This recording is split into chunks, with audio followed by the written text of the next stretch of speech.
right, here's a question that's been dogging me for a while now. Am I raising a nice guy? I have a 10-year-old son. So I've started to notice things in my son that look a little too familiar. Things that I've seen in myself or in my nice guy clients. So one of the things, he apologizes constantly, even when there's nothing to apologize for. He gets rattled if someone raises their voice at him or even jokes with him in a way that um, just feels a little sharp. He easily feels bullied. Um, he's also already watching me and other adults closely and trying to make sure that we're not upset. Like it's his job to keep me happy or mommy happy or the Taekwondo teacher happy. So as a coach, I know these are some of the seeds of nice guy syndrome, the over pleasing, the fear of conflict, the tying your own self-worth to how others feel about you. And as his dad, it hits me really hard because I've lived those patterns myself and I've worked really hard to break them. So welcome to the Nice Guy Show. I'm your host today, Ari Graff. I'm joined by my co-hosts, Faisal Kokar and Chuck Chapman. And I want to dig into this with you guys. What does it look like when these traits show up in kids? And how do we tell the difference between being kind and caring versus actually falling into being a nice guy? And most importantly, how do we raise boys who could be empathetic and loving without losing their backbone? So, when you hear me talking about my son apologizing all the time or being worried about upsetting people, does that sound like something from your own childhood? Or is that something that you've seen in your kids? I'm going to start with you, Faisal. Yeah, definitely. I've seen the nice guy traits in my kids. And when I learned about the nice guy traits, I kind of like panicked. I'm like, shit, these kids, I've got two boys. I've already They screwed are, up. Yeah. yeah.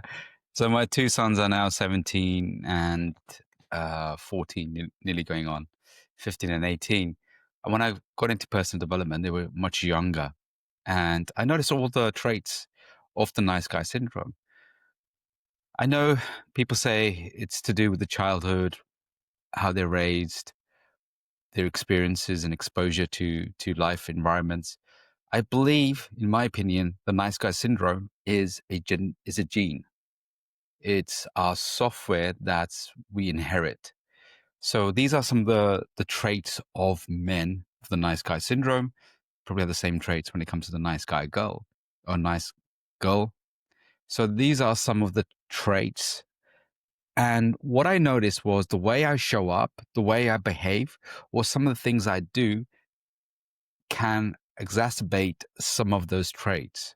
So, for example, if they've seen me being over apologetic, pleasing, then they will have that permission to not refrain from those kind of behaviors, but allow those behaviors to come in.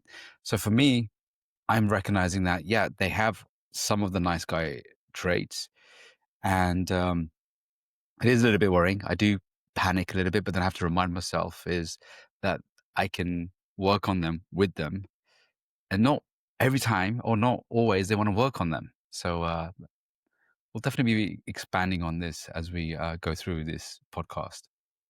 But you're bringing up an important point is how much is it nature versus nurture? And it's true that some kids have a more anxious temperament. And you see it very early on. They're just more sensitive. Um, they're more tuned into other people's feelings. And those could be things that predispose you to nice guy syndrome. Greater um, responsiveness to stress. So not every kid has that package that we see early on. All right, Chuck, what about you? Do you recognize these traits in Chuck as a child? Does that sound familiar? Yeah, but I to talk about Faisal's point here, I think that some of these things are just natural survival mechanisms. The ability to get along, the ability to cooperate, to have empathy for the other person. They're basic human survival mechanisms. I think when it crosses over into becoming the nice guy or the nice girl is when you have a fundamental belief that says, I'm unlovable, unlikable just as I am. And the only way for me to get love and to be liked is to be something I'm not. And so what I will do then is I will make sure everybody else around me is happy because fundamentally the nice guy wants a problem-free, smooth life. And he believes that if he does everything correctly, he'll have a problem-free, smooth life.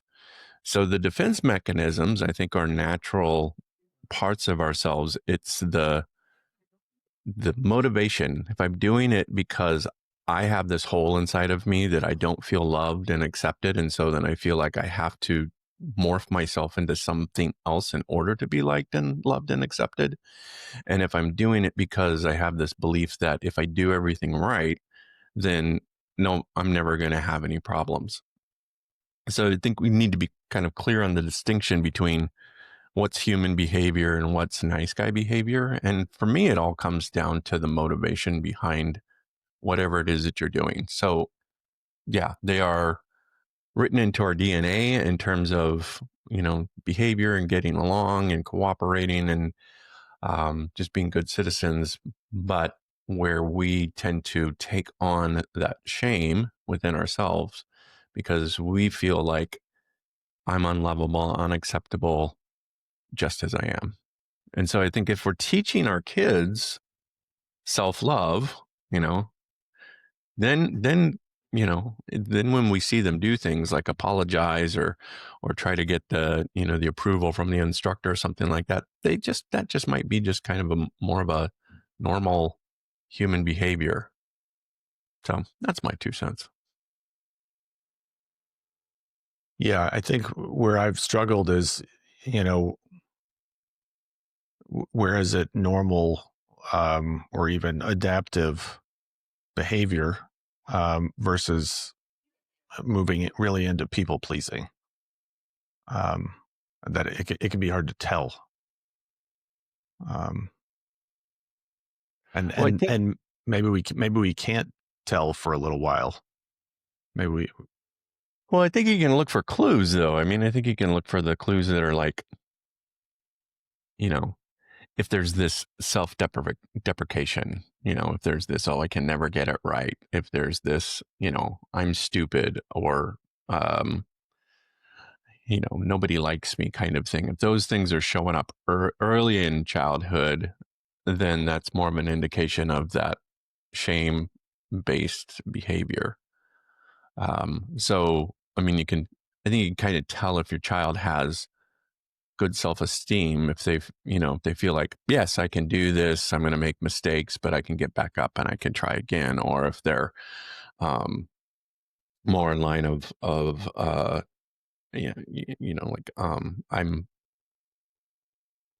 I'm a good person, I do good things, people genuinely like me for who I am as opposed to what I do. Those are the kind of things that you can look for and build upon, I think. I think there's a Mhm. key point you mentioned is that, like, what I see my kids, when I see my kids trying too hard to please people or in a group or trying too hard to fit in and to be liked, I can notice that, okay, these are kind of like the lower self-esteem, self-worth kind of issues that are showing up. There isn't a human being that doesn't have self-esteem issues. There isn't a person that has self-belief issues, self-love issues. Everyone is on some sort of spectrum. Is to me, it's when it becomes a problem. When you're constantly ruminating about it, it causes you discomfort. It causes you to miss opportunities. It causes you to feel shit about yourself. And it causes you to a real block in your life. So for me, like, even if you become the most integrated man, you're not going to clear yourself of issues that we have, which are part and programmed in us. They're all, to me, how I see it, every single thing in us, whether we're impulsive, whether we are indecisive, whether we are don't feel great about ourselves, we put ourselves down. Any of those things are adaptations. And like Chuck was saying, that these are like survival mechanisms. So we have all of these survival mechanisms, and I see all of these survival mechanisms. Like, for example, they're trying too hard. They're trying to please the group so they can fit in and not be ejected and be isolated. So you can see all of these survival mechanisms. But when I see that they go overboard with it, to me, the biggest problem is when there's imbalance, when they lose this sweet spot. So I'm always like, to me, what I've learned is all the growth I've done is getting back to a sweet spot. The sweet spot is when I am still going to make mistakes. I am still going to feel stuff. Even my kids are, but it gets to a point where it's not becoming net negative. So there's a net positive to this. Yeah, I think what you guys are saying, it's that there's a certain amount of people pleasing that most people fall into at times, or self-esteem questioning at times. It's the with nice guys, it's pervasiveness, it's wide ranging in their life, and it's excessive. It's the severity, the intensity of it. It's like, it's like all mental illness. Everybody's been depressed. Everybody's been anxious. Everybody's thought people were talking about them. That doesn't mean I have depression, or that I have an anxiety illness, or that I'm paranoid. But when these types of regular human behavior become maladaptive, and they become things that, it's where I'm always depressed, I'm always anxious, I'm always thinking people are talking about me, the vast majority of time, that's when it crosses over from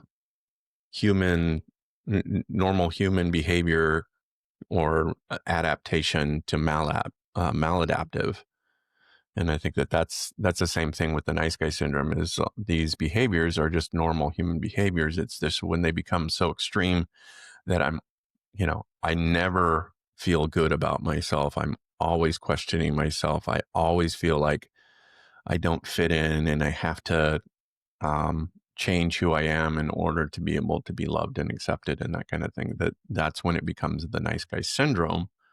And even though nice guy syndrome isn't technically a mental illness or a mental health issue, it is a set of maladaptive behaviors that then cause problems in our lives. Yeah, so there's symptoms to look for in your child. Right. And there's things you can look for in your parenting. Yeah. That may be reinforcing those nice guy symptoms or traits, or mitigating them. So that's part of what I wanted to talk about today. Yeah. It can also be kind of, almost when you said that, it's like almost like that Munchausen by proxy kind of thing. Because if you're a nice guy and you're projecting your nice guy image onto your children, they're more likely going to pick up on that. They're more likely going to have those issues, and so probably the best thing you can do is work on yourself, healing yourself, and seeing how they come up in your own behavior, and then being aware, like, okay, like with you, Ari, I'm sure it's like you see your son doing something that feels like nice guy behavior. Because you have more time on the planet, you look at that and say, if he continues with this, what's going to happen is he's going to have a lot of pain in his life, and I want to help him mitigate that pain. So I want to help them, not become a nice guy. So there's also like, am I projecting on him? Am I projecting my own issues on him? Or is this really something that I can, if I start working on it in myself, that I can not say, hey, don't be a nice guy, but I can say, hey, you know what? You're too important to, put yourself down like that. Those kind of things. The fixer comes out. Like, when you see your child and you're going, if you continue with that behavior, the trajectory is painful. Where you're heading down towards is divorce, is feeling crap about yourself. You're going to erode your masculinity, self-esteem, self-worth, confidence. That's the trajectory. And as a parent, Ari, I'm sure you can see this and like, okay, you're over apologizing. You're trying to please and He's look going to for. do that with girls. Yeah. Yeah. And you're thinking, so you can foresight his trajectory, his direction. And to me right now, this is probably I'm in a place right now with my kids where I'm really in a tough place, because for many years I've been doing this habitual work, habit work. It's something that I even showed Ari, and I was doing this habit work with my kids. And I did this for like 10 years, really build that solid foundation. And then there was a part of me which was burning out because I'm trying to prevent them making these mistakes. I'm trying to firefight in their life. My fixer is overactive, and that exhausted me. So, for example, my older son, he's got a job now and he works in a restaurant. Sometimes he comes home at 1, 2 o'clock in the morning when he's finished his shift. So for me, I've been, okay, is he okay? What time is he going to get home? I'm just like super overprotective about this. He's come home and then he's got his phone with him. And I've had a very strict rule around phone use in my house. Even when I'm dating, even a woman, when she comes around to my house and she stays over, she still abides by these phone rules. But that's out of the window now because he has a late shift. So usually by 10 o'clock, it's like no phone. So now I sometimes have to leave the phone with him. And I'm there going, oh, crikey, the phone has taken over his life. And there's a part of me, the fixer in me, I'm like, will he learn this? Will he learn to know that he's overusing this? And sometimes he says, I can see it taking over, but he hasn't got he hasn't got the strength to remove himself from that. It's still hijacking his life. And there's a part of me going, children have to burn to learn. And if I'm being overprotective, trying to save him every single way of the way, how will he learn? How will he learn from that mistake? So again, it's trying to hit that sweet spot of trying to help them and guide them, and then also taking a step back. So that's my struggle. And my sister sometimes says to me, you're being overprotective or you're overcautious. And then I can see when she's being overcautious, overprotective. So we can see that in each other. So that's where I'm like, now, it's just like finding that balance, trying to calibrate in order to make sure that they learn their lessons, but also guiding them. And sometimes teenagers, right? They're little shits. They don't fucking listen. Right. They'll listen to everybody else. If another guy comes, this is where I say, teenagers, they need two parents, right? Because their biological parents, they ain't listening to. Like uncles and aunts, they really look up to. Oh yeah, Dad, you know what he said? He said this habit work is important. I've been saying that for the last 15 years. Right. Yep. By the way, I love the habits work you do with your kids. And I have adapted some of it to do with my son, and I'm grateful for that. So I think it's really important. And so kind of to piggyback on what you're saying, Faisal, how much is getting activated in you when you see your kids' habits break down or not developing? Is there something that's triggered in you where you're reminding So much. where you're reminded of your own shitty habits from when you were younger? Okay, so there's two things happening. One is I can see that if you don't get a hold on this, what your life is going to look like. And the scary thing is, right, there are some men, some are clients, some are non-clients, who are in their 30, 40 years old, who haven't got their shit together. As in, they are still stuck in adolescence. And you're thinking, right by now, 30, 40, you need to be a man. You need to really man up here. But they're still stuck in the Peter Pan syndrome. They're still stuck as a boy. And I'm thinking, if my sons don't actually figure this out and really do this internally, not from what dad tells them, but really it comes from internal, then your life is going to be something like some of the clients I'm coaching at 40, 50 years old, which is still stuck in things that women are going to really shame them for. It's like, you're 40 years old and you haven't got your life put together. She doesn't expect it to be perfect, but at least sort your bed out, sort your room out, sort your schedule out, sort your finances out, sort how you're going to actually deal and problem solve. Where is your competency? This is what I hear a lot of women say. I'm coming across a lot of men who are not competent, and they're more competent. And that scares me so much. But I'm like, Maktub, it's written, just trust the universe, let go, just keep guiding, just keep planting the seeds. And I think have you ever watched that movie Focus with Will Smith? No. Right. So he's a scam artist. And what he's doing is he scams. There's a scene in the stadium. And what he's done is he's planted these seeds in, like this number.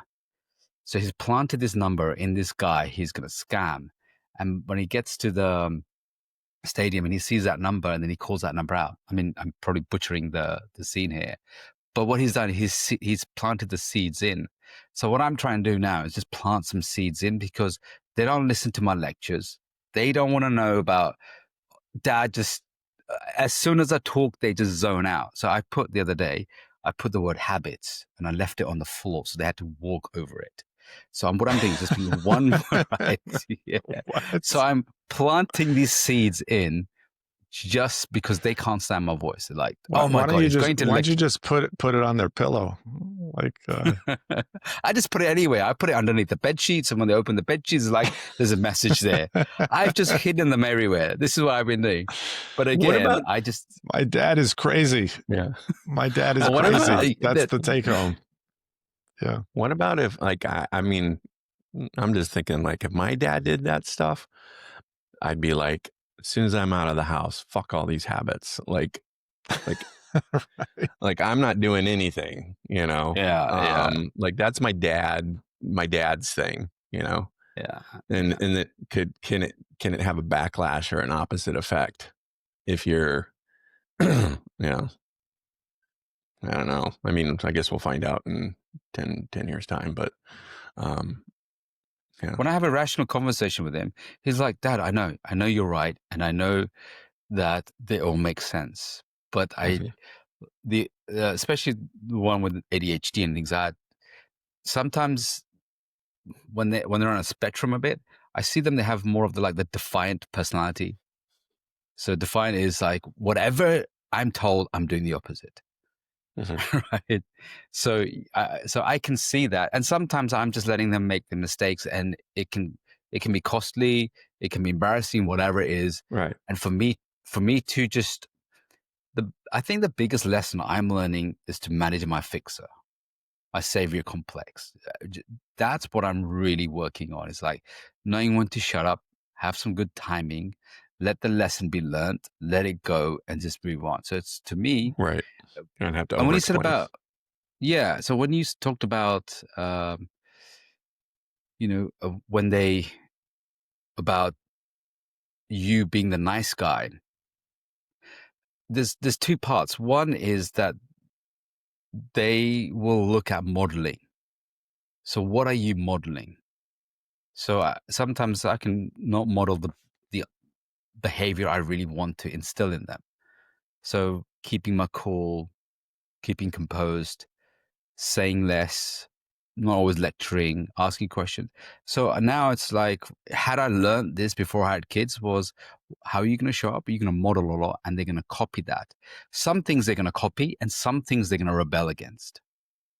So some things they're going to rebel against. Well, I think the difference is that, you know, what nice guys tend to have an issue with is taking personal responsibility and then being the victim, right? So, it's not my fault, I'm this way, kind of thing. And I think that, you know, whether you're teaching them through habits or you're teaching them through, modeling, it's basically teaching them to take personal responsibility for all of their actions, and that everything in their life that happens, that they're responding to, not reacting to, and then they're not being a victim, but they're being proactive in the way that they approach life. And I think those are the things of, like, teaching that. So habit becomes teaching them habit becomes the vehicle in which they learn personal responsibility, but that may not be the only vehicle that teaches them that. And that maybe sometimes, consequences and natural consequences. Yeah. Like, for example, I even, I did his washing up for him for his uniform at work, cleaned it all up, got it ready. And I was like, why am I doing this every time? Mm-hmm. Right? Like, Yeah. right. You need to take ownership of this. You've got enough time to be watching social media on your phone. Yeah. And then there was a point of me, I just left it. And the next day he's like, wow, where's my uniform? I'm like, it's your responsibility. You know that. It's like, I'm like, okay. So I had to manage me. I had you have to let him watch him suffer. fail. Yeah, exactly. You have to watch him watch him fail suffer. and suffer. Yeah. And in my so then case, he goes, like, I don't want to show up in a dirty uniform tomorrow, so I'm going to come home and clean it. Yeah. Yeah. In my case, sometimes not teaching him like how to do the laundry, like he's certainly old enough to learn that now. Like ways that I haven't allowed him to take on more responsibility. Right. And that becomes when we're codependent and caretaking. Those are the nice guy behaviors that fall into place of that. So I'm caretaking him, so he doesn't have to take personal responsibility. Yeah, I mean, I don't think I do that in all ways, but there's certainly certain ways that I do it. Mm-hmm. Yeah.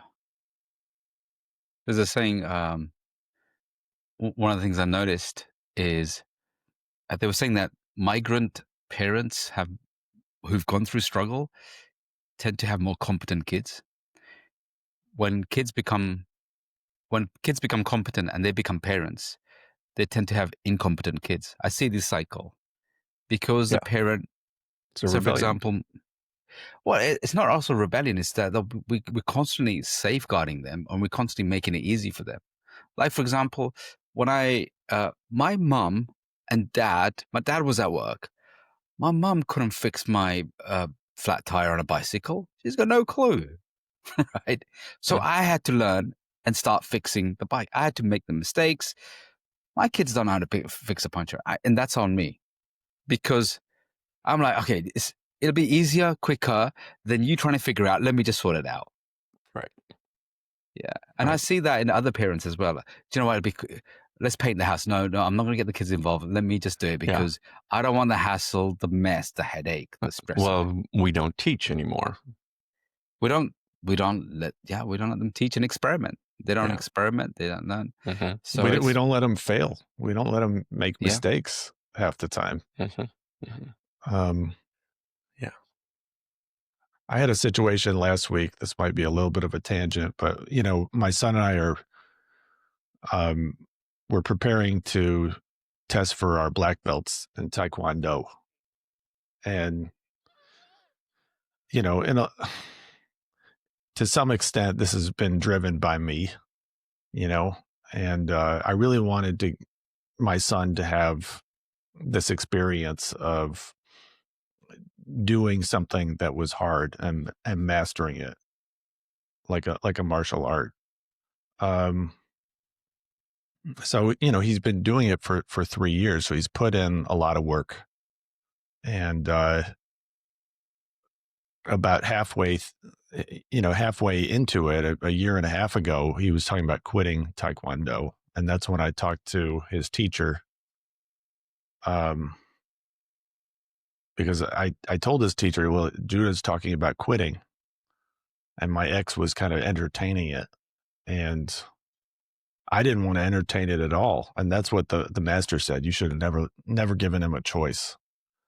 But of course, there's two parents here, so it's not like I could just decide.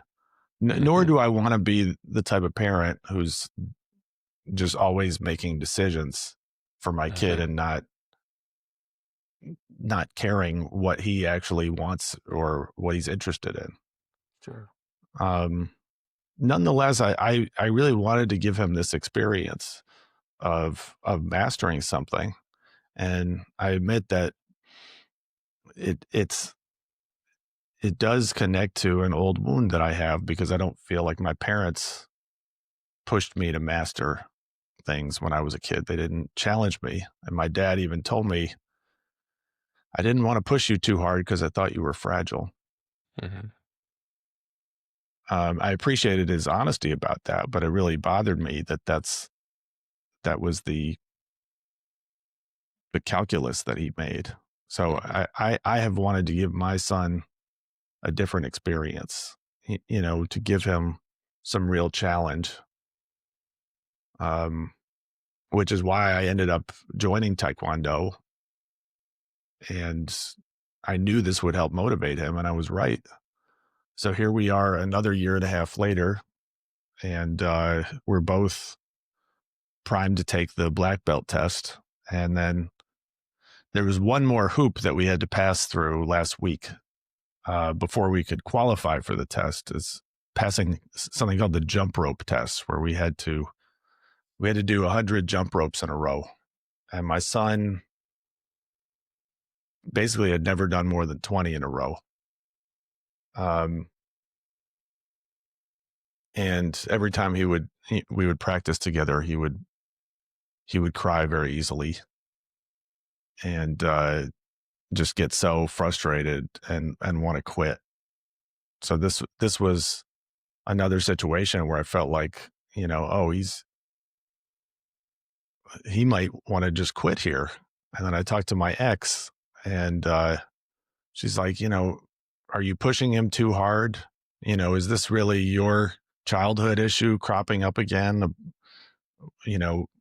That you didn't feel like you got challenged growing up, and you're doing that for him, and is this going to affect his self-esteem? So this was the conversation she and I were having just a week ago. And in my head, I felt like, this is bullshit. Like, he's been working for 3 years to get to this point. Like, he's in great shape. He's mastered all this stuff. We're talking about the jump rope here. So yeah, like, I bet he could jump rope a lot better if we just worked on it this week. And, and we're all on the same page. And I mean, I heard her out, and I acknowledge, like, yeah, I don't want this all to be at the expense of his self-esteem, but let's really see if we can, really progress his skills. And lo and behold, she got on board, and in 3 days he was killing it, like, so he did the jump rope test on Thursday, and he did 180 in a row, so like, he totally had a quantum leap in his skills. And I knew he could do it, and I felt really good about, like, let's see if we can push here. So this, this was obviously me kind of working through something in myself, but also wanting to give him an experience of mastering something challenging. So I realized that this was kind of a long story, but I'm conscious of not wanting him to have the same baggage that I had growing up, although maybe I'm giving him just different baggage. Yeah. Probably he's going to grow up and be like, yeah, my dad made me get my black belt in Taekwondo and I hated him for it. I only wear white belts now. I know. Yeah. I really appreciate. I really appreciate what you said. I really do appreciate what you said, Ari. And I think. Yeah. I don't. Do you feel like because I've heard this story? I don't know if you and Chuck and Ari, but did you have a moment where you were thinking my parents didn't push me enough or my parents Oh, pushed me too far? So you get one or the other, I find yeah. normally. Yeah, I think so. I mean, I think that's kind of the thing. Like my mom, knew how to play the piano, and I always wanted her to teach me to play the piano, but she resented her parents for making her take piano lessons. So she didn't want me to take piano lessons, So I never learned to play the piano as a consequence. Um, but I think the other thing, Ari, that I appreciate about that was, just because something is a childhood issue for you doesn't mean it's wrong to Right. want that for your Right. child. So it's kind of Absolutely. like, yeah, it might be part of my childhood issue of wanting wanting to push him through something because I wasn't pushed through things. That doesn't make it wrong, to just kind of even challenge that, with your ex. It seemed like, I mean, I wasn't there, so I don't know, but it seems like she was almost shaming you in that statement of like, is this you wanting you to overcome your own childhood issues? And it's like, maybe, but it's also like, this isn't wrong. So no. That's right. And I've got to kind of hold all of that in mind and like acknowledge, yes, parents can push their kids too hard Mm-hmm. at the Mm-hmm. expense of the kids' self-esteem. So I get that. And I don't want that to be the case here. And the flip side is that you don't push them at all, and it affects their self-esteem. So I think it's that finding that balance between, where you're giving them choice, but you're also not Not allowing letting them go. to choose from the child's perspective. Yeah, you're teaching them commitment, Yeah. and Yeah. you're teaching them to start and finish something. So to me, I commend what you did there. And again, it's getting to that sweet spot. You don't want to push them over the board where they start resenting that. And I remember my sister saying, I wish our parents pushed us a lot more because we got under pushed. So Mhm. again, it's just trying to figure out the sweet spot of like, okay, here are some things that are going to be non-negotiable. Here are some things that you're going to complete the journey, because in life you have to learn to complete journeys. Even, for example, once you get to black belt, I would say, okay, now you've achieved this over 3 years. You've done mastery. Now let's find something else to complete. I run a Well, I think what you're saying, I mean, I think I've been driving this too much for too long. And like, frankly, I'm kind of burned out on Taekwondo. Like, I don't know how long I want to do it. Like, I think my ex was right about this. He needs to find his own motivation for it if he's going to continue on in the long term. yes. Just like Yeah. I do. Well, but here's the thing. It's like if you make a table full of candy and you tell your kid, you need to eat right. Yeah. They're always going to choose the candy. They're going to choose the candy, right? So you have to also like square that with what you know as a parent, because you have more years on the planet and you have more, you know what it's like to be a kid and to be able to use your experience to help them grow. And so I think, just because it's easy or easier doesn't make it better. And that even applies for ourselves of like, sometimes we have to push through that burnout, you know, to get to the other side of that. But I think, also we have to have some type of vision. Like you have this vision of like black belt, okay, so we achieve black belt. Okay, what's the next thing? And if there's nothing on the other side of that, then you have no vision. And if you have no vision, then you have no target to hit. That's So right. The vision thus far has been to get to first degree black belt. yeah, Do we create a new vision of second degree? Do we get a yeah, second wind? right. And I think you're totally right. Like he could easily stay on his phone, which I didn't want him to have, but my ex got him when he, right when he turned 9. And he'll play Roblox all day or be on YouTube. Like he's literally in the other room right now. School hasn't started yet. That's what he's doing.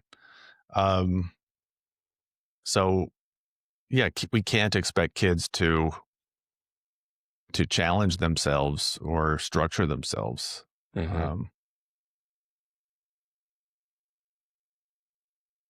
So Agreed. it's one of the challenges of modern parenting. Yeah. Right now. Right. But if you just let him be self-motivated, like, he has to find his own motivation, he's going to become an expert in roadblocks. He's not going to become, a black belt in Taekwondo, and which one's going to serve him better in his adult life? Probably roadblocks, but there is that. so, have you come across that gamer psychologist? I think it was a psychiatrist, Dr. K. I don't know if you've come across him, but he says, he's very smart, very intelligent, and he said that a lot of intelligent, smart, genius kind of kids really fuck up their early years, teenage years, and if comes across like they really waste their time. So they could be on them. Like, for example, for him, he was just gaming nonstop. And then he reached a point in his life where he hit rock bottom. And he said, I can't take this anymore. I'm putting on weight. I'm unfit. I'm on my screen. And I go outside. And then he just completely changed his life. And sometimes I think some as some kids, we need to hit rock bottom to really propel us to the next level or to the next point. And some kids don't have that motivation. When I was young, I had tremendous amount of motivation to do things. I was very passionate. So like a hungry stomach is always passionate to hunt. So when the kids are now filling up with social media, their mobile phones, it just dumbs them. It kills all hunger. Because I've seen that in my kids as well. As soon as they're on their phones, and myself as well, I have no motivation, nothing. It's like, it just pacifies you. But an empty stomach is the one that hunts. So when we take away, the guys I work with, the clients I work with, I said, remove all the things that are filling up your stomach, as in mental one. So remove your social media, remove your bad sleep, remove all of those things like that. And even physically go on a fast if you can. Check your medical stuff, but go on a fast. Don't eat for a day or two, and you will see how much energy, focus, desire, passion that you have. So when kids are now filling up with junk stuff, it's unlikely you're going to see any kind of like passionate moves, striving. And that's what a lot of entrepreneurs, managers, business owners are saying. A lot of the new Gen Z are coming in and they're so unmotivated. They're so fragile. You push them a little bit, they're like, oh no, that hurts. So they're really cocooned and softened.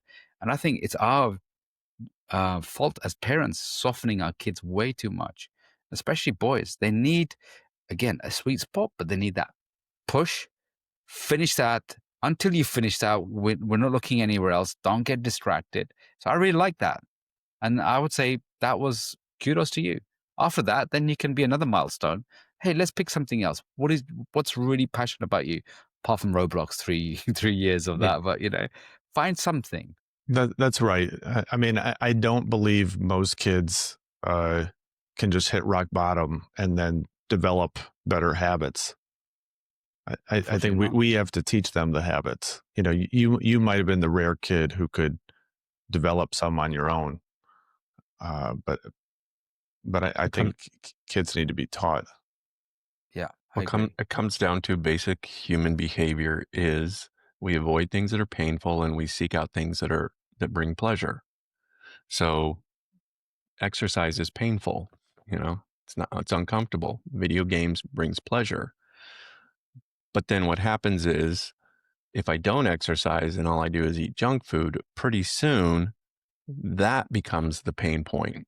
And that's generally when people will say, like Faisal was saying, is like, okay, the pain is greater than the long-term pain is greater than the short-term pleasure.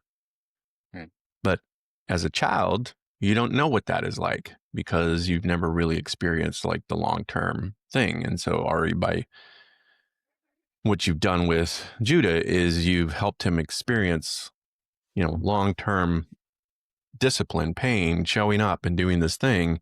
Is the gratification is, look, you got your black belt, you accomplished something, you have mastery, right? And, and if there were, I don't know, like some sort of research that was done on video games that said that children that use video games grow up to be more productive and more wealthy in their adult years, you'd be like cheering them on playing the roadblocks, but because you have experience, you The look at it and go, roadblocks. Yeah. I don't know what it's called. It's called Roblox, but maybe it should be called Roblox? roadblocks. Oh, roadblocks. Okay. Yeah. But point being that we're using our experience of short-term, long-term pleasure, and we're projecting that onto them and expecting them to act as adults. And sometimes they're just not going to. Yeah. So I think it's I think what you did, there's a beautiful thing for him to have that experience that. And then the flip side of that is, how does he learn, or how do our kids learn long-term that, if you do the easy thing all the time, you're going to experience, difficulty in the future, and you can avoid the difficulty in the future by doing things that are a little bit more painful in the moment.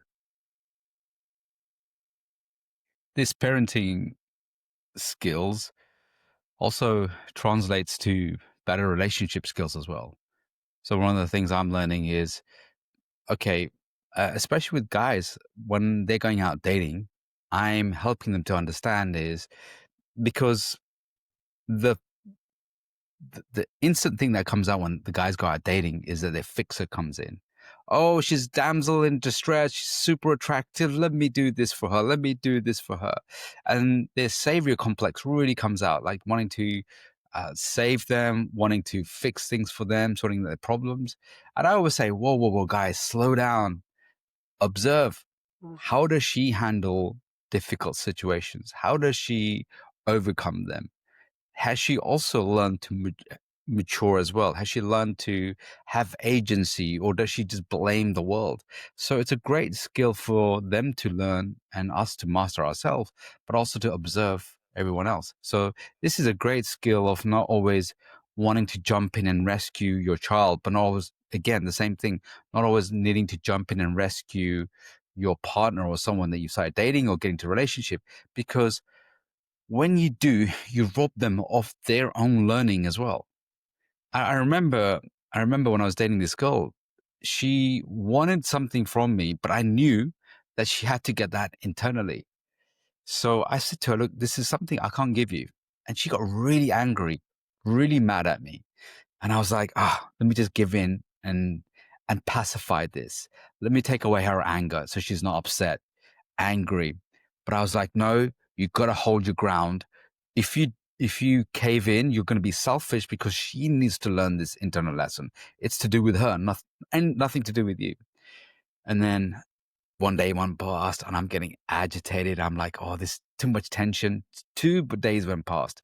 She's really, she's not responsive. Even if she did, she just sent a one-word reply or something like that. I'm like, gosh, she's really mad. Should I just help her? Then I was like, no. 3rd day one happened. And then she sent me a text message and she said, you know what? I was really upset. I was really mad at you. I blamed you a lot. But thank you for holding that space, for allowing me to see something that I needed to see and really grow from that. Just said, thank you, Daddy. Thank you, Daddy. Yeah. Yeah. Who's your daddy? Who's your dad? So yeah. Yeah. There's a metaphor I really like that kind of applies to this. And maybe I've shared this before, I don't remember, but it's the metamorphosis of a caterpillar going into a butterfly, And so when the caterpillar goes into its cocoon, and the caterpillar literally dies in the cocoon, and then the metamorphosis is it starts to emerge as a butterfly. And as it's emerging from the chrysalis, it has to struggle. And you see, if you watch a butterfly coming out of its chrysalis, it can almost be kind of painful, because there's like, oh, if I could just like move this little piece, of the chrysalis away, I would help the butterfly. But if you do that, the butterfly will actually die, because the butterfly needs the struggle of emerging from the chrysalis in order to develop the strength in its wings to be able to fly. So the most loving thing you can do in that moment is watch the butterfly struggle as it emerges from the chrysalis. And I think that kind of applies to our children sometimes, is we have to watch them struggle, knowing that the struggle is going to give them the strength that they need to be able to fly. And raises their self-worth and self-esteem because they've overcome something, they've accomplished something.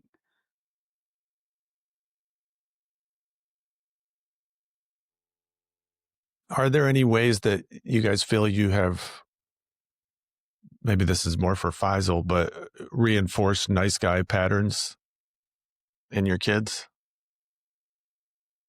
Ooh. Have I reinforced? I guess I'm just trying to think. I'm sure there's lots. I'm sure there's lots. Here's some ways that parents inadvertently reinforce nice guy patterns. So overvaluing compliance over authenticity, so praising kids for being good or well behaved when what we really mean is quiet and not rocking the boat. Is that something you've ever done? Oh, yeah.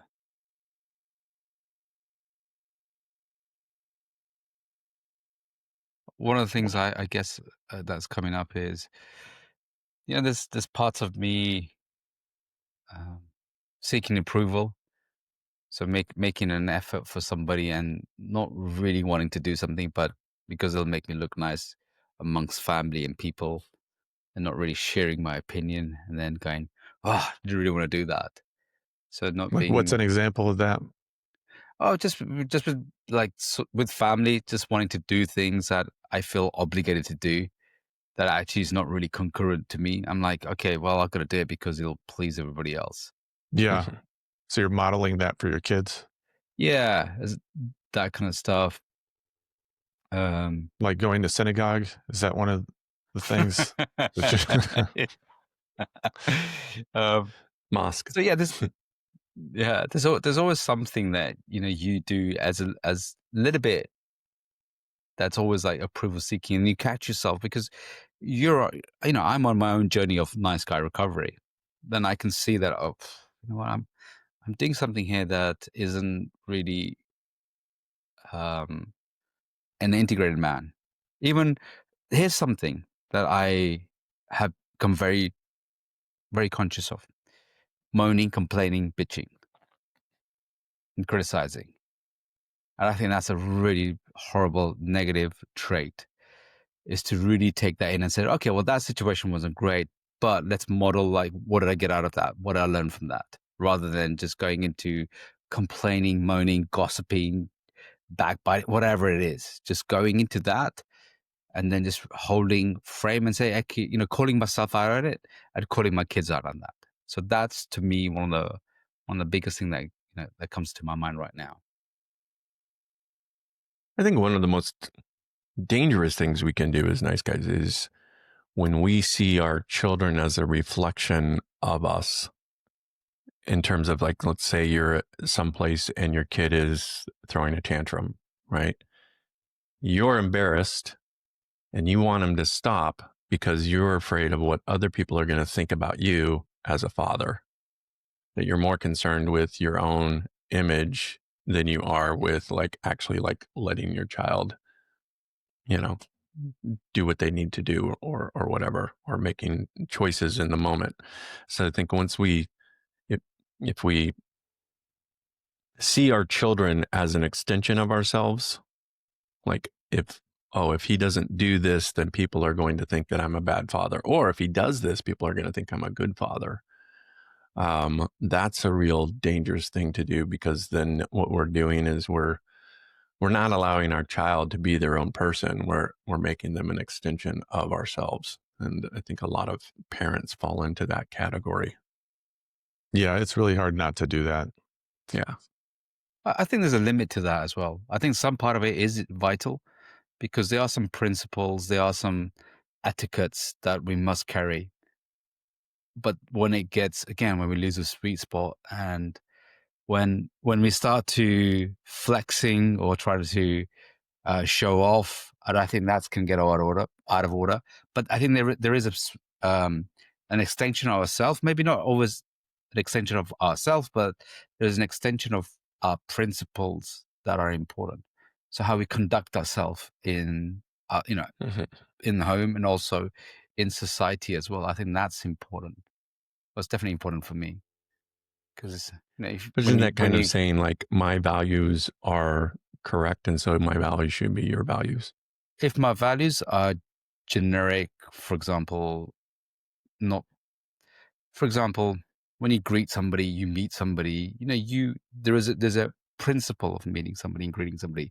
Not, for example, like some kids sitting on their phone, someone says hello, Mhm. don't even acknowledge, get up, stand up and say hello. To me, I'm like, that's etiquette.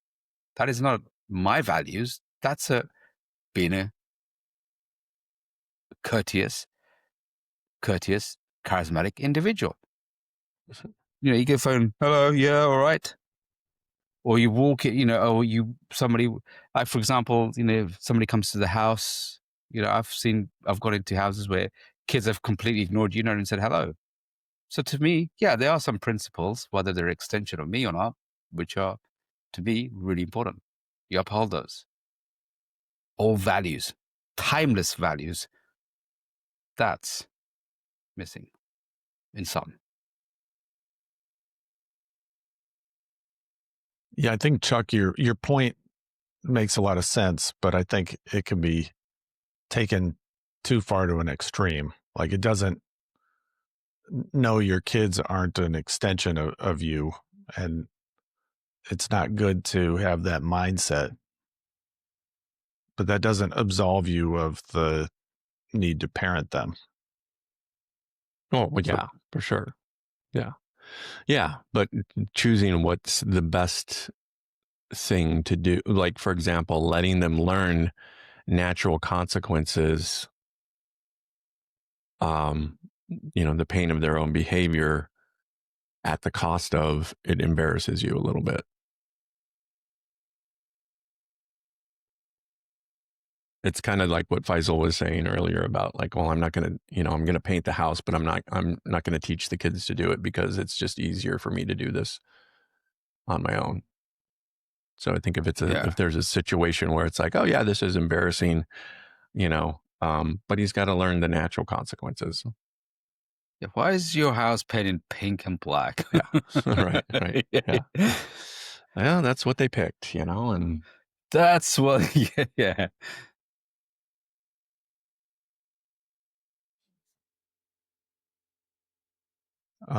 yeah. So some of the other ways parents inadvertently reinforce nice guy patterns. Tell me if these apply to you at all. Reacting strongly to conflict or emotions. So shutting down their anger or tears or frustration because it's uncomfortable. Yeah. I've been guilty of that. Guilt-based discipline. So using phrases like "you made mommy sad" or "look what you did to your dad" instead of addressing the behavior. Yep. I've done that before. Yes, Look, you've upset me. I've got high blood pressure because of you, you little shit. But there is, but it I also wouldn't can have be eaten that ice cream if you didn't say you wanted ice cream. Yeah. but it could also be like a motivating, and I get this because it's like a lot of shameful kind of things happened in my own early childhood, but like understanding the consequences. And this is an extreme example, but my stepson who's kind of drug addiction, it's like his mom, he doesn't understand the pain that it causes his mom, my wife, and so she's trying to protect him from that. And I'm like, no, he has to see that. He has to see like like how painful this is for you, like because there is a motivation behind that. It's not shaming. It's just a reality. So I think that somewhere, some balance in there of, Yeah. The consequence is, I cry when I see you cheat on a test or something like that, because I don't want that for you, because I see that it's going to cause you pain long term. I don't know. That's a dumb example, but Yeah, I guess there's a healthy amount of shame and guilt, so they yeah, can yeah, they can they experience can this. see that their consequences affect other people Yeah, just not or their just at behavior. a Yeah, not just at a physical level, but also a psychological and emotional level. yeah. Is that those things will have an impact, and I think doing that more can also help them realize that when they do get into relationships, when they see that my behavior is going to have an impact on their psychology, on their emotions as Mhm. well. So it can help them to understand that. I mean, if that was done to me, I think when I was growing up, if my parents didn't really know how to communicate at the level that I do with my kids, they never studied psychology and human behavior, but when they could, or if they could help me to understand something. But there's also another point where there are individuals whose conscious level is very low, that no matter what you tell them, they will not be able to absorb it. So you have that challenge as well. I think the conscious level, there's a really amazing development chart I like. It's called a spiral dynamics, and the 7 stages as we evolve, the stages that we go through in development. And some people are stuck in very low level stages. Mhm.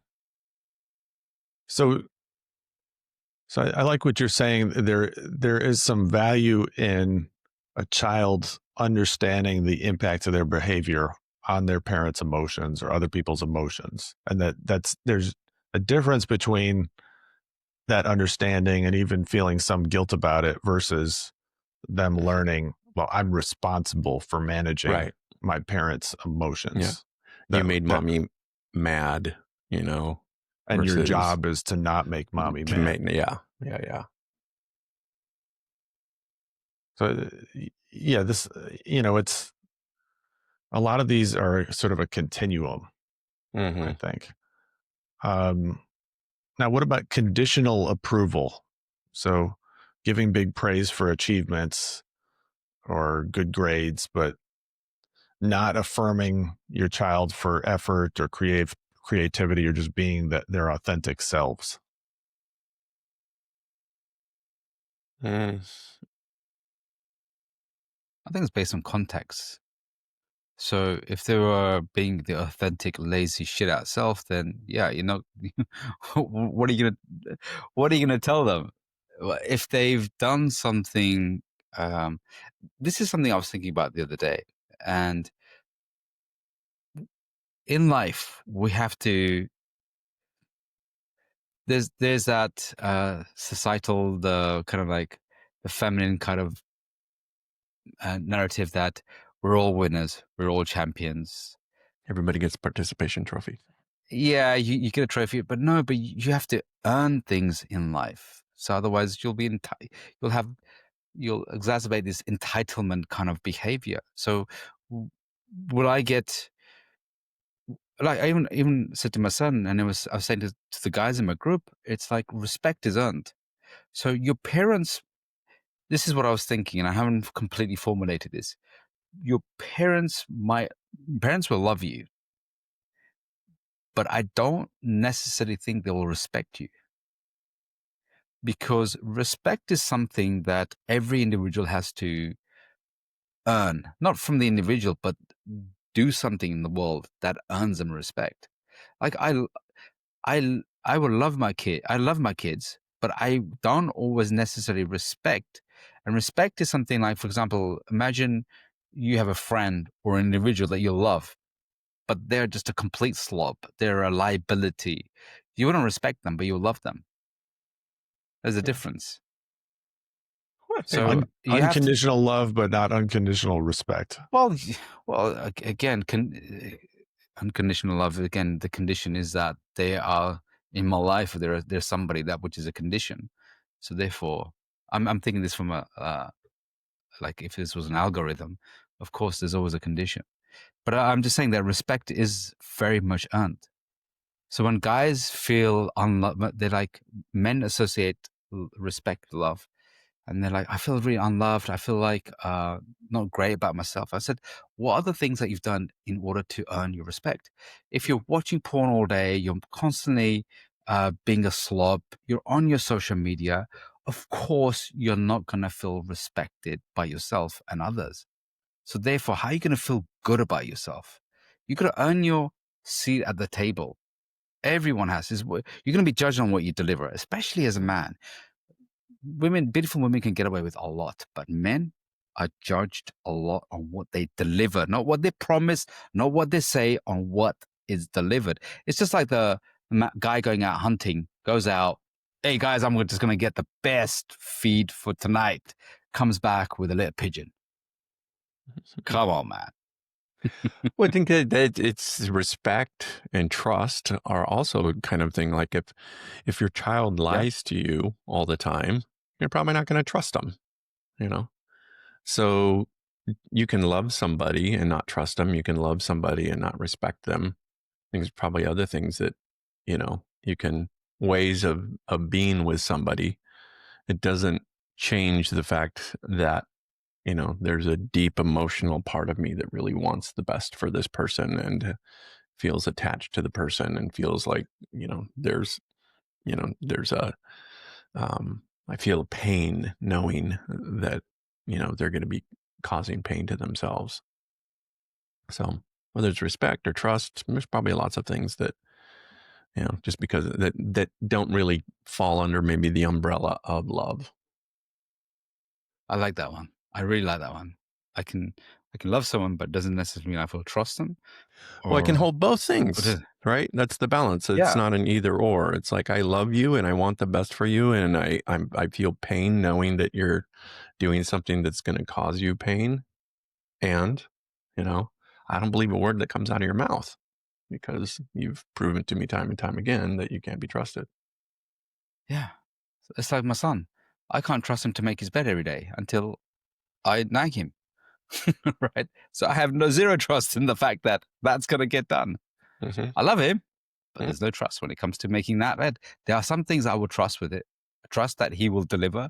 But there are some things I'm like, you really have to consistently demonstrate and deliver that in order to build that trust. Yeah. All right. Modeling people pleasing at home. So when kids watch parents avoid conflict, swallow their needs, or try to keep their peace at all costs.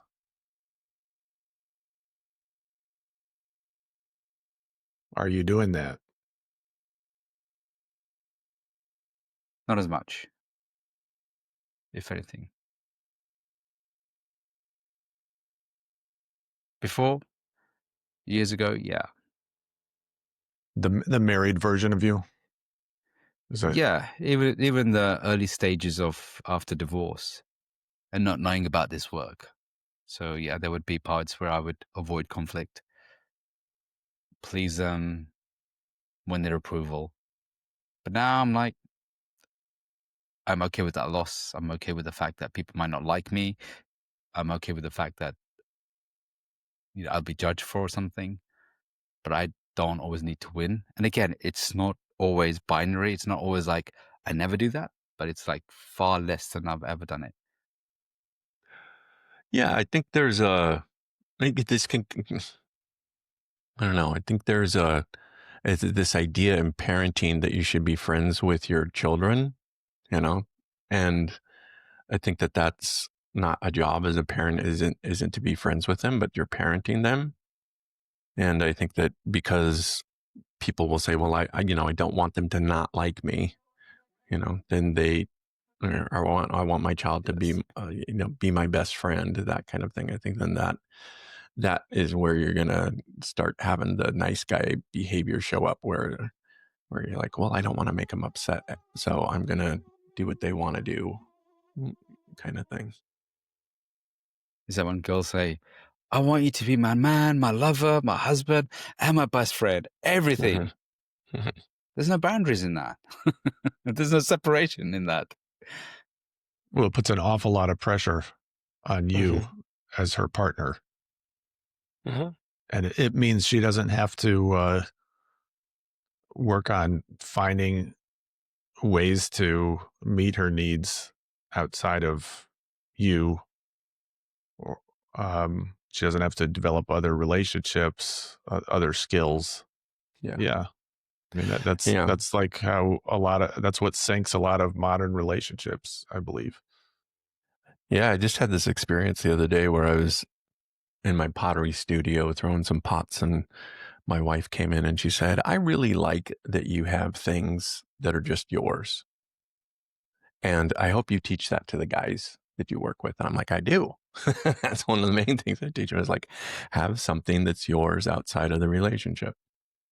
100%.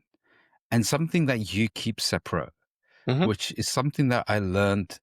Uh, this weekend I was at a car show. I love cars. I love being there. And I remember early on when I started getting in my first relationship, I would drag her to everything I did. And Mm-hmm. sometimes she didn't want to be there, but she just wanted the attention. Then I realized now I'm like, there are some things that are just for me to enjoy. Whether with you or without you, it's for me to enjoy.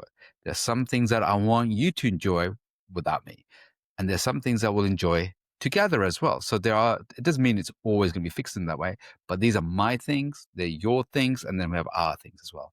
And I think that level of separation, because I had enmeshment issues, and Mm-hmm. in enmeshment, mother-son enmeshment, you just amalgamate everything, or everything that you do, you just put them as you do it Mm-hmm. all as a couple.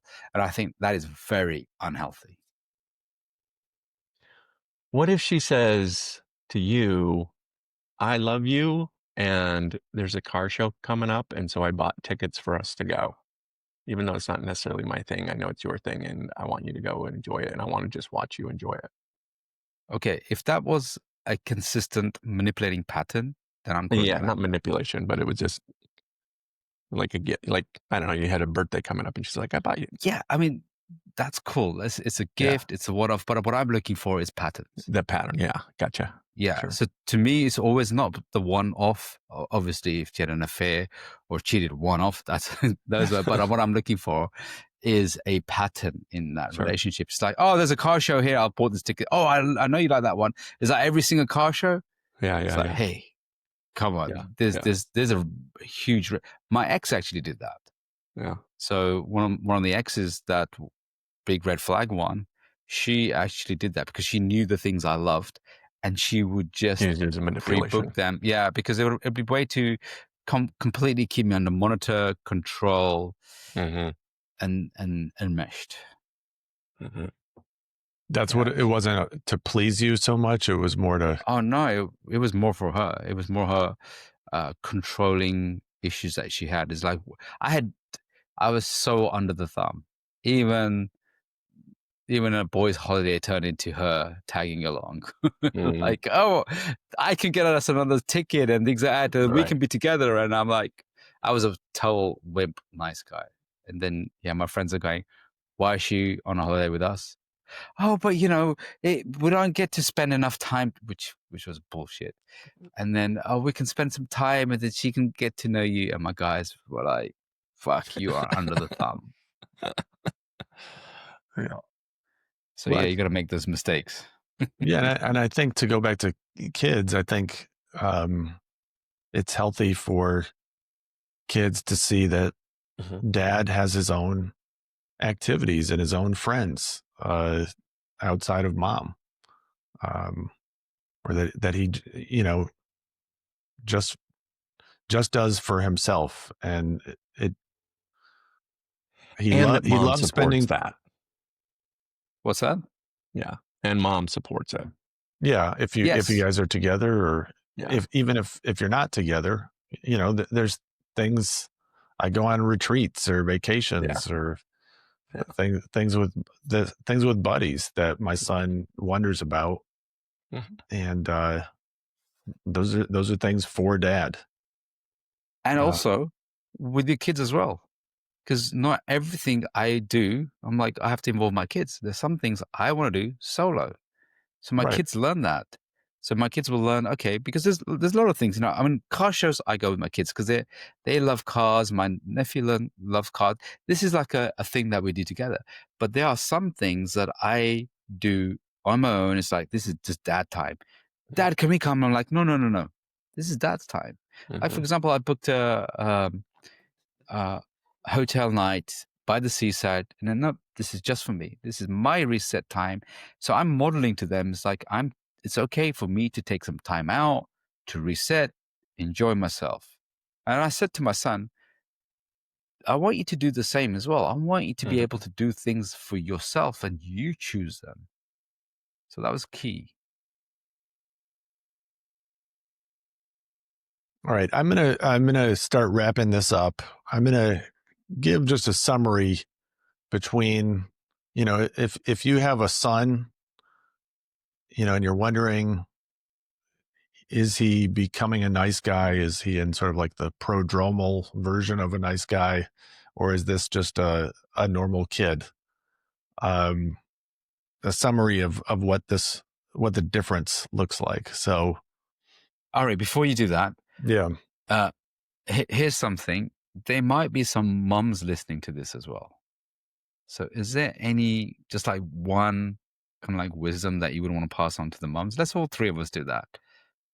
So Chuck, what would you want to say to the mums?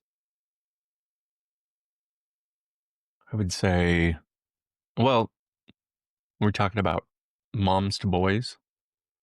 Yeah. So This mums. is probably a whole episode in itself here, but we'll take a Right, step. Yeah. Yeah. I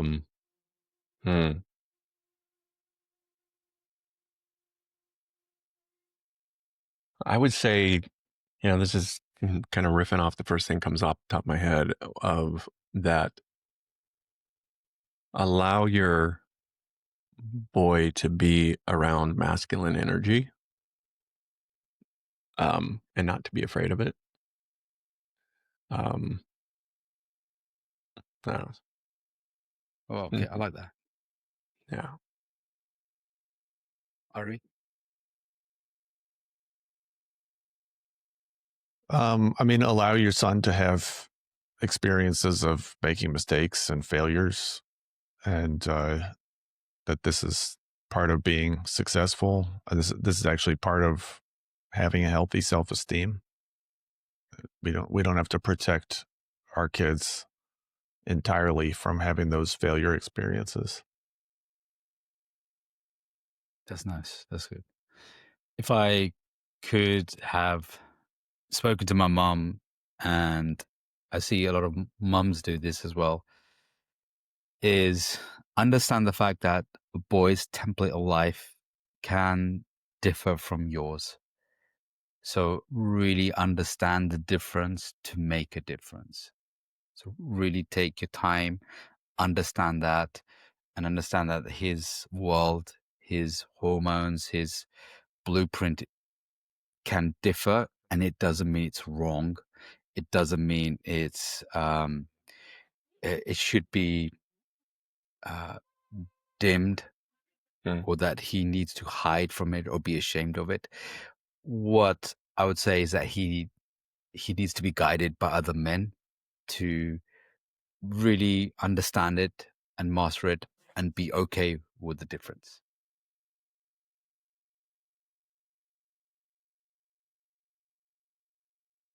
Thanks, man. This I think it's something that we really need to expand on. There's a lot there, and probably need to have some mothers on the podcast. All right, so I'm gonna sum up. This is just a kind of a short comparison between what you might see in a healthy kid versus a budding nice guy. So the nice guy kid, he avoids conflict like the plague. The healthy kid, he might not like conflict, but he can handle a little bit of it. He doesn't fall apart when someone raises their voice or teases him. So The nice guy kid, he apologizes constantly just to keep people happy. The healthy kid apologizes when he's actually done something wrong. The nice guy kid, he scans the room to make sure no one's upset, and he takes responsibility for emotions that aren't his. The healthy kid, he cares about people, but he knows it's not his job to fix everybody's feelings. The nice guy kid, he ties his value to his performance. So if I do things perfectly, maybe people won't be mad at me. Whereas the healthy kid, he can say what his needs are, what his limits are. He knows that his worth comes from his effort and character, but not from people's approval of him. So that's just a snapshot of what you might see in healthy versus nice guy kid. Obviously, it's a continuum with all these things. I actually feel better having talked about it with you guys. I realize it will be it will require a conscious parenting approach to start teaching him ways to regulate himself, value himself, challenge himself, discover what's really authentic for him. What are the activities he wants to do, not just because daddy or mommy wants him to do. So it's going to be a continual process. If there's anything I want you to take from this today, it's that parenting really requires a lot of conscious effort and attention and thought. It's not something we can just do by default. So if you got some value out of this podcast today, let us know. Or if you have comments, there's things where you feel like you're nice guying your parenting, or you're worried that you're raising a nice guy boy or girl, let us know, as maybe we can help you with that. And definitely like and subscribe if you're enjoying the show. Share it with somebody that you care about, and we'll see you on the next one.